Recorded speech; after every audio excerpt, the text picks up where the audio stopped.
안녕하세요. 철학하는 변호사입니다. 저는 얼마 전 뉴욕에 있는 앨리스 아일랜드를 다녀왔습니다. 오늘은 앨리스 아일랜드에 대하여 이야기해보겠습니다. 앨리스 아일랜드는 뉴욕 항구에 위치해 있으며 자유의 여신상 근처에 있습니다.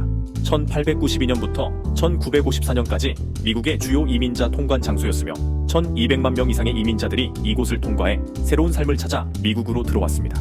지금도 미국에서는 아일랜드계 이민자 후손들이 많이 살고 있는데요. 현재 미국인들의 라스트 네임을 보면 셜리반, 오브라이언, 머피 등의 라스트 네임을 쓰는 사람들을 보면 그들의 할아버지나 증조 할아버지 즈음에 앨리스 아일랜드를 통해 미국으로 이민을 왔겠구나 하고 추측할 수 있습니다. 북유럽에 있는 아일랜드는 예로부터 감자를 주식으로 살아왔는데 1845년부터 1852년 감자 기근이 닥쳐 그들의 생활 기반이 완전히 무너졌습니다.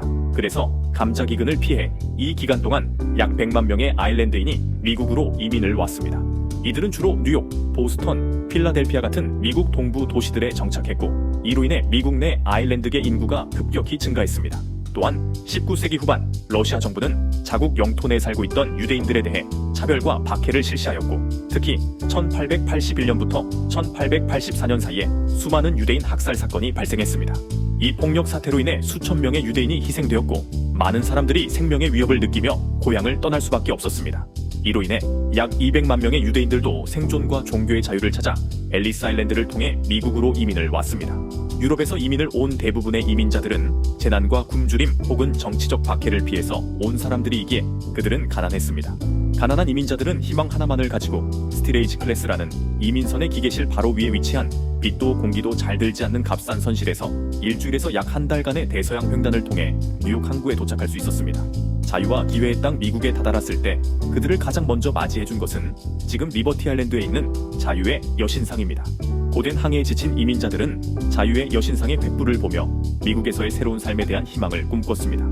하지만 뉴욕에 도착했다고 해서 곧바로 이민 생활을 시작할 수는 없었습니다. 그들은 뉴욕 맨하탄 앞에 있는 앨리스 아일랜드 이민국으로 가서 입국과 이민 절차를 밟아야 했습니다. 앨리스 아일랜드로 옮겨진 이민자들은 먼저 검역소로 안내되었습니다. 이곳에서 보건당국이 이민자들이 전염병을 앓고 있는지 확인합니다. 검역은 짧게는 몇 시간에서 길게는 며칠까지 걸릴 수 있었으며 건강에 문제가 있는 사람들은 바로 병원으로 이송되거나 즉시 출국해야 합니다. 검역을 통과한 이민자들은 메인 홀로 안내되어 등록 절차를 밟았습니다. 이곳에서는 이민관들이 이민자들의 이름, 출신지, 직업, 미국에서의 계획 등 기본 정보를 기록했습니다. 이름이 어려운 경우 기록관이 이민자의 이름을 잘못 기록하거나 새로운 이름을 부여하기도 했습니다. 그리고 이민자들은 의료 검사를 받기 위해 이동했습니다.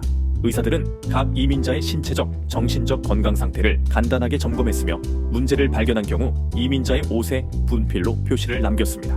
문제가 발견된 이민자들은 추가 검사를 위해 병동으로 이송되었으며 심각한 건강 문제가 있는 경우 입국이 거부될 수도 있었습니다. 그 후 의료 검사를 통과한 후 이민자들은 입국 테스트를 받았습니다. 이 과정에서 이민자들은 자신의 신원, 범죄 이력, 직업, 경제적 능력 등을 질문받았고 이민관들은 이민자들이 미국에서 자립할 수 있는 능력을 가지고 있는지 확인했습니다.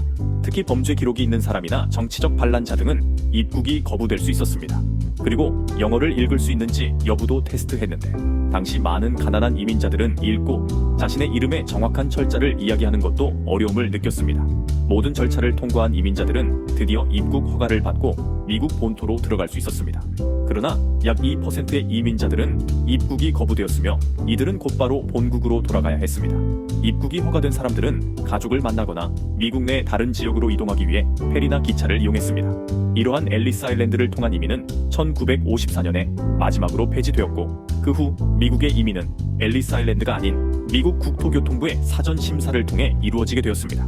오늘은 미국의 이민 역사를 간직한 앨리스 아일랜드에 대해 이야기해보았습니다. 더 좋은 컨텐츠를 위하여 구독, 좋아요, 알림 설정 부탁드립니다. 시청해주셔서 감사합니다.